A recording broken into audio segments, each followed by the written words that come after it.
What you watching? I just finished watching Shogun. Right after they won big at the last Emmys, including Best Drama Series. Shogun centers around the feudal political landscape of Japan in the Edo period, which was from 1603 to 1868. This was the period Lorenzo Ruiz was martyred in Nagasaki.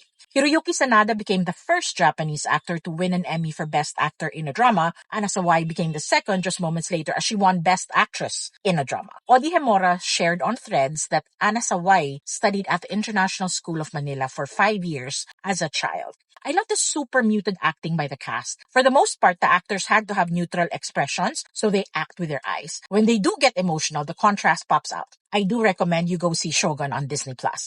Share ko lang, medyo nahirapan ako panoorin at first kasi majority of the dialogue is in Japanese. Even if I had the captions on, I watched from my phone, so the text was too small. But Disney Plus has a feature called audio captions. This was designed for blind people, but it also helps if the dialogue is in a foreign language and you are not in the mood to read tiny text. Try nyo. I also watched the original Shogun with Richard Chamberlain in the 1980s. That series was also a big deal back then. It inspired me to read James Clavell's book. That was a hard read because the expositions were too long. I remember feeling na masyadong mahaba yung descriptions, not enough dialogue.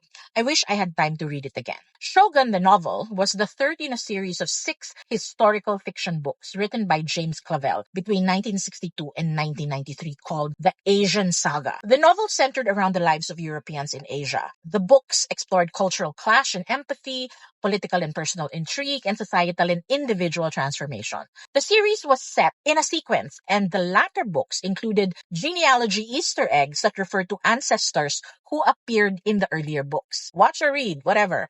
I wish you joy from taking in the tales of masterful storytellers. O, diba? Meow meow.